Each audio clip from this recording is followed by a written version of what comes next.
just chill and chill now. I know they rush me.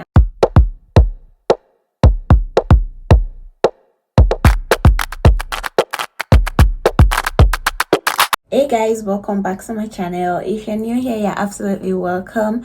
My name is Elizabeth, and on this channel we'll talk about everything nursing, lifestyle, beauty, vlogs, and a couple of other interesting things. So if that sounds like something you're interested in, do definitely make sure you subscribe, tap on the post notifications so you don't miss any video when I upload it. And for my returning subscribers, you guys are the best.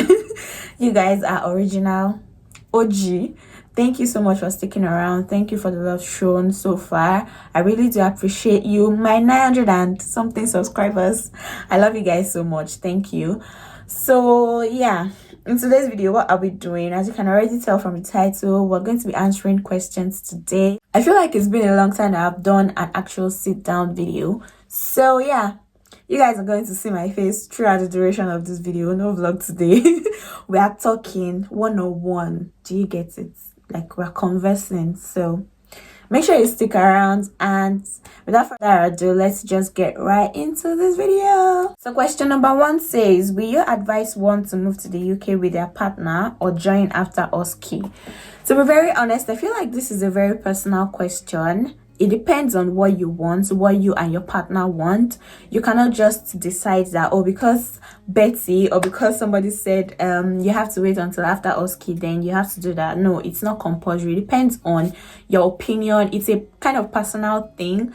If you want to come directly with your partner, of course you can, but a lot of people usually come after OSCE because they feel like it's easier. You don't get distracted along the line. And then I personally think that if your partner comes with you after OSCE, I think it's a plus for you guys, because at that point you'll be able to save up some money. Even before they come, you'll be able to save some money regarding accommodation as well. You won't have to go through the stress of, you know, looking for accommodation right from Nigeria and all of that stuff. You'll be able to stay in your hospital accommodation or the accommodation that your employer provides for you for a couple of months, say 2 or 3 months, before you guys start planning to come over. I mean, before your partner starts planning to come over.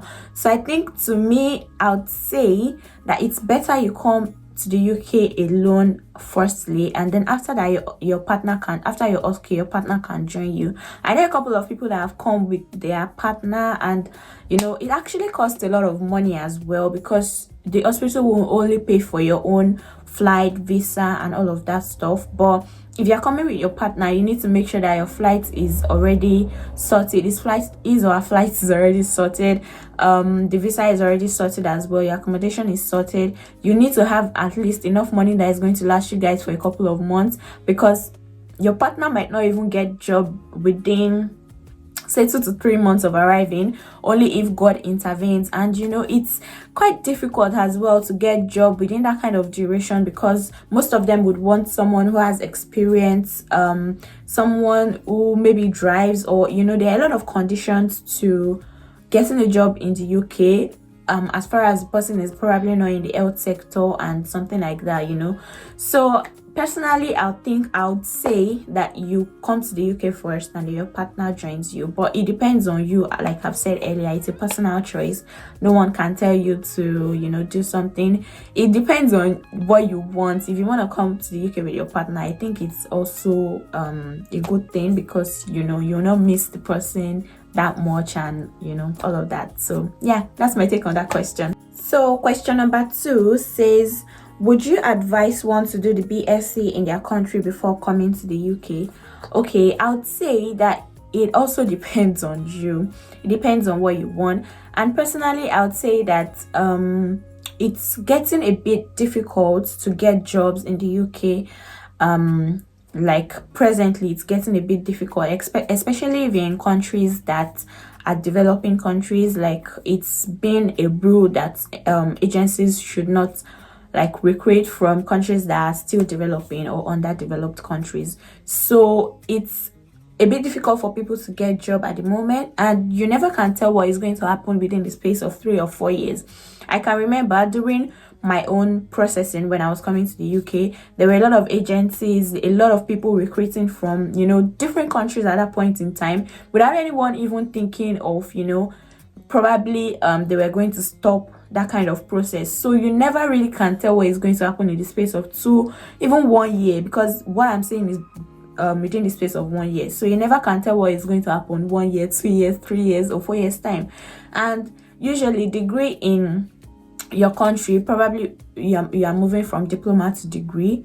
I studied in a school of nursing, and that was for 3 years. So it depends on you. If you would go to a university for your BSc as well from a school of nursing, it would take a duration of nothing less than 2 or 3 or 4 years.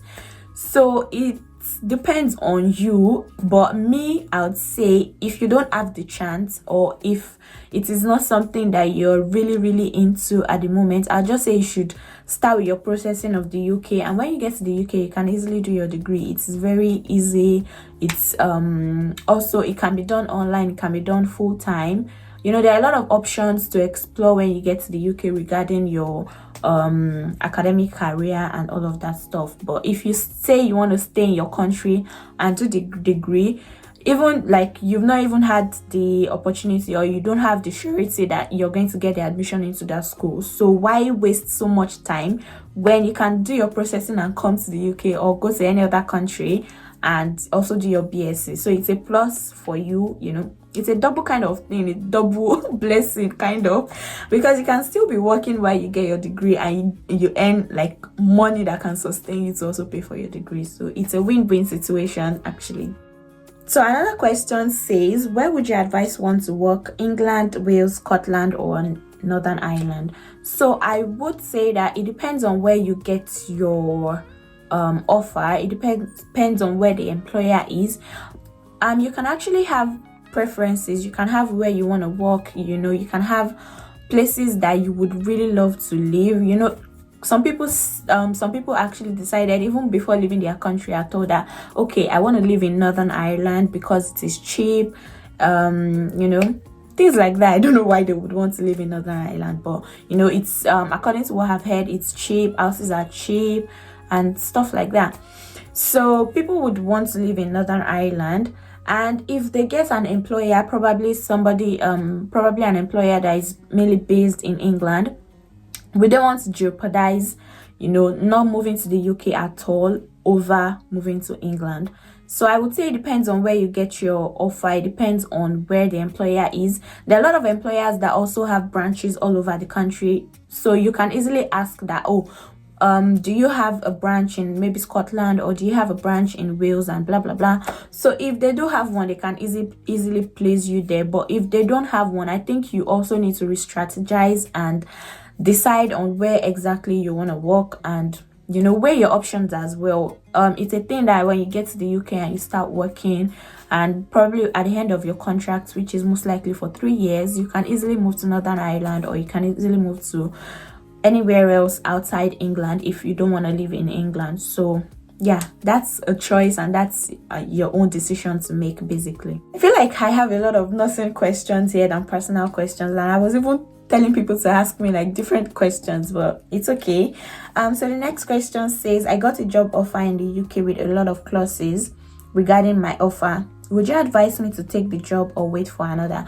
Actually, this person sent a DM to me on Instagram, and I don't want to go into much details regarding the clauses that came with the offer, but I feel like those clauses are so complicated.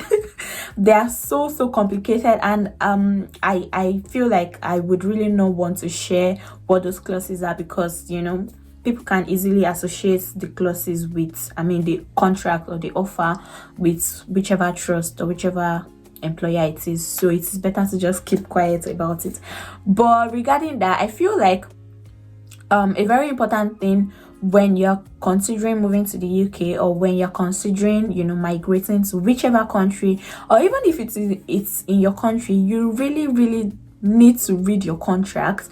And if you don't understand some things, it's very easy. It's something that you can easily ask questions about. It's something that you can easily, you know, ask your employer, oh, what is this thing about? What can you please give me more answers to this question? Or can you easily, you know, it's a bit complicated if you really don't know much about the system in the UK and you get an employment contract, obviously it's going to look good, it's going to look attractive, but you look out for the clauses. For example, some can say that you can have the job, but you have to stay for 3 years, and if you want to leave for 3 years, you have to reimburse everything that is spent on you before you leave. While some says that you can stay for 3 years. I mean, your contract is for 3 years, but if you can leave at the end of 1 year without paying back anything. Some can say that, oh, you have to pay back your OSCE, everything that they reimbursed you with within the space of that 3 years. So they're not giving you anything for free at all. So you really need to read your contract and know what pays you. You have to know what is going to work for you when you eventually get the job. Don't be in a hurry to get the job, and at the end of the day you're not going to enjoy it, or at the end of the day you're not going to like it, or at the end of the day you just find so many issues with the contract. And trust me, it's very difficult when you have already signed the contracts and then you now start seeing problems about it and everything like that. It's going to be very difficult to rectify that kind of situation. So it's just better to go over it over and over again. And if you have any questions, just go ahead to ask. So this person in particular, I just told the person to weigh the chances regarding that kind of offer, because there were a lot of clauses, trust me. And I just told the person to weigh the contract. And I think the person also has an interview with another employer. So I said, just do the interview with the other employer, and maybe weigh the contract and see which one is going to be better for you. So I actually can advise the person not to take the job, and I can't tell the person to take the job. It is a personal decision, and I don't want a situation whereby the person will say, oh, Betty told me not to take the job, or Betty said take the job. So I think the person should just make the decision. And if you really want clarity about something, just go ahead to somebody you feel like, oh, this person has probably been in the UK for quite a while, and would be able to give you more information about it. Don't just feel like, oh, it should be somebody you kind of trust as well. You don't want to divulge some important things to just anybody. Do you understand what I mean? So yeah, make sure that you find your facts right, and go ahead with it. So next question says, who can find employment better or faster in the UK, one with diploma or one with BSc? So I don't think this kind of question will ever end. I don't think so, because a lot of people feel like in the UK there is hierarchy with somebody who has diploma and somebody who has BNSC. It is not that way. It is not the situation. If you have diploma, you can actually apply with somebody that has BSc, and they are going to choose you over the person. It's not a matter of what's in your degree. It's a matter of what you carry. It's how you can tackle situations, real life situations, and how you can act fast and things like that. So it depends on what the employer is looking for, but usually there would be no segregation between somebody that has diploma and somebody that has BSc. Diploma, by the way, is RN, just somebody who has RN alone, and somebody who has BSc and all other qualifications. So there is no segregation as to that. Anybody can find job faster than anybody. It really doesn't matter what you have in your degree. I think that's just the case for the UK actually. Some other countries take into consideration who has BSc over who has RN, but it's not that case in the UK. So anybody can apply to a job, and just make sure that you read the qualification for whichever job you're applying for. Some job offers would already state that they want somebody with BSc, so I think it's pointless for you to apply without BSc to a job that already states that they want somebody with BSc. The next one is a kind of personal question. So it says, you plan to move up to band 6 in the UK. So actually I work in a nursing home at the moment, so I don't think there is any plan to move to band 6. Band 6 is usually used in the NHS, but I work in a nursing home at the moment. But in the future, if I do decide to, move to the NHS, then I would definitely want to climb up that path, Definitely want to upgrade from band 5 to band 6 to band whatever. But presently, I'm in a nursing home. I'm working in a nursing home. Next question says, do you plan to retire in the UK? Okay, this question is like looking into the far future, kind of. So I really can't tell, to be very honest, if I do want to retire in the UK or not. But as time goes on, I think that I'll be able to make that decision. But at the moment, I'm just trying to advance in my career and do necessary things, if that makes sense. But I don't know yet if I would want to retire in the UK or not, and I don't want to kind of make a conclusion at the moment, because trust me, there are still a lot of places to explore, there are still a lot of countries to explore, so I really can't tell if I want to retire somewhere or not. But let's see how it goes, and let's see what the future holds. That question, how were you able to adapt after relocating to the UK? Okay, I was able to adapt. Actually, it wasn't much of an adaptation to do, if you understand what I mean. It wasn't difficult, to be very honest, to adapt, although there are a couple of different things, like things that are different in Nigeria and the UK, but I don't think it was that bad. It was that difficult to adapt to the whole situation. It didn't take long. I'm actually still adapting to some things. Somewhere that is not your country, it is not going to be easy to adapt just once and that's it. You'll be adapting. Your adaptation process will continue. It's not going to just end at a point in time. And yeah, adaptation continues. Basically, I'm still trying to adapt to the weather, still trying to adapt to food, to a lot of things actually. So adaptation is still continuing. Next questions, do you work in a nursing home or NHS, and how much do you love it? I've actually kind of answered that. I'm working in a nursing home at the moment and I love my job, but in the future I don't know if I'll remain in a nursing home or in the NHS, or maybe not even bedside nursing at all. So yeah, I'm just going with the flow at the moment. No pressure.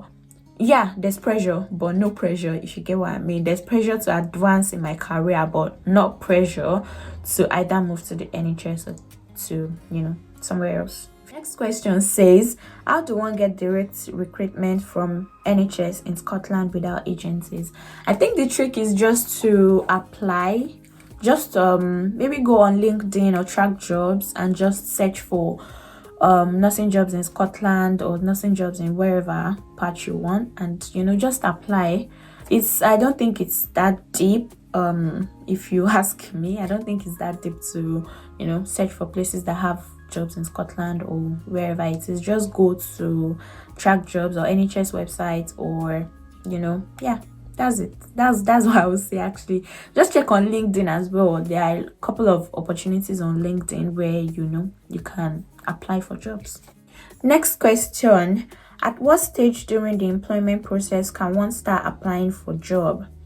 So actually you can start applying for jobs right after your IELTS. I don't think that there's any restriction to that. You just need to tell your employer, if you eventually get the job, that you're still in the process and you've just written your IELTS, if you understand me.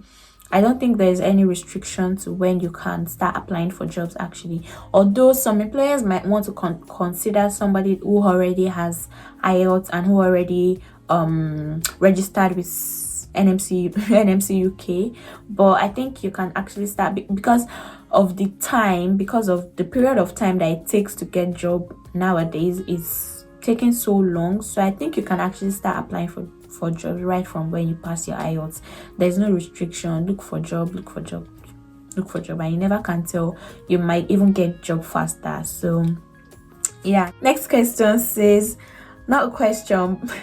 Why did I say next question says? Not a question, but I love your personality. Oh, thank you so much. Question here says, another personal question. Why did you decide to work in a nursing home and not the NHS? So why did I decide to work in a nursing home? I think that at that point in time, that was the offer I could get, and I just didn't want to waste time. Honestly, I didn't want to waste time waiting for NHS to offer me job opportunity. And again, my contract was okay.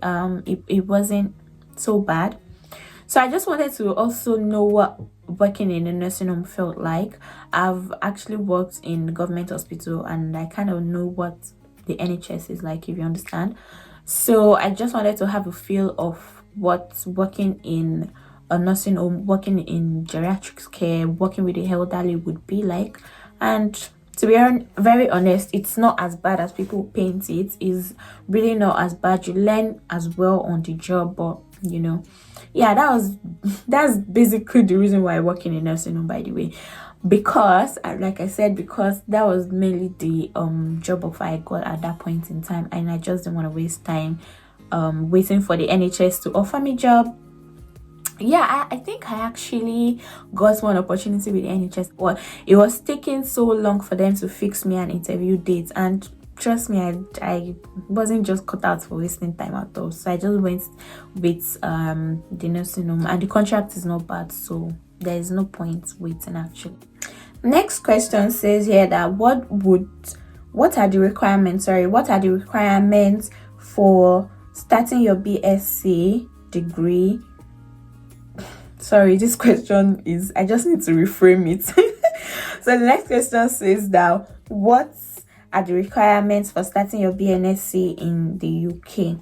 Okay, the requirements for starting your BSc in the UK actually depends on which university you're planning to go. I think a lot of people actually opt out for University of Derby, which the BNSC is basically for 2 years and it's online, but you can actually opt for the full-time, which is I think 1 year or thereabout, which is not bad as well, but you would not be able to work, and the schedule is going to be very tight, especially if you're not staying in Derby. So I think a lot of people just opt out for the online, which is for 2 years. And what requirements, what you'll be needing, you'd be needing your IELTS or proof of English. You'll also be needing a personal statement, your CV. Then you'll be needing an employer reference, your certificate from school, that's your diploma certificate from school. Then what else actually? You'll be needing your passport, and yeah, I think those are the major things you'll be needing actually. And if they need anything else, they can easily contact you to upload on your portal. So yeah, I think that's the basic option that people do opt out for, at least the ones that I've heard about. But yeah, I think those are the basic requirements for your BNSC. This question says that how often can one change job within 1 year in the UK? Actually, I don't want to say what I don't know, kind of. But I would say that it's not advisable to keep on changing employer within 1 year. Within 1 year, sis or bro. It's just too quick to be having change of employment within just 1 year of you getting to the UK. If maybe the employer that brought you into the country, you don't really like working for them, or you just feel like that place is not for you and all that, make sure to do your research before you move into another company, before you move into another trust, before you get an employer, basically another employer, because you don't want to change job again from that person. It's basically going to reflect in your CV, it's going to reflect in your records and things like that. And you don't want to have like 5 employers in 1 year. It doesn't make sense at all. Why do you keep moving? So I think I'll just advise that maybe 2 is okay. If an employer brings you into the country and you don't like working for them, make sure to do your research before you move to another employer, so you don't have to change jobs within that period of time again. So I would say maybe 2 within 1 year is not bad. Question says, okay, this is like a real life situation, and I asked for the permission of this person before I shared this question actually, so it's okay. So the question says, I got a job offer, and in my contract they said I'm going to be working for 48 hours per week with no weekend remuneration or weekend enhancement. What do you think that I should do? Do you think that I should go with the offer or say no to them? Because I think that the 48 hours a week is too much. So again, this is a personal question, like I would always say. If you have a contract that says 48 hours per week, that's basically 4 days in a week, which I don't think is bad, honestly. If you are doing 4 days in a week, I don't think it's bad. It also depends on your capacity, depends on how you're able to carry on with, you know, working 4 days in a week. Actually, at the moment, I do 39 hours, which is like 4 days every other week and 3 days every other week. So 4 days in a week, I don't think it's a lot. It depends on if you are able to cope. If you think you'd be able to cope, obviously you haven't done what's it called, 12 hours or 48 hours like that before, when it's not like they are going to put you on shift for, you know, 4 days in a row, or, you know, something like that. So it depends on the person. Let me talk as if I'm talking to this person because I'm sure the person is going to watch this video. So it depends on your capacity, it depends on how you think you'd be able to cope. If you feel like you can cope with stress, then I don't think 48 hours should be something that is going to stop your employment.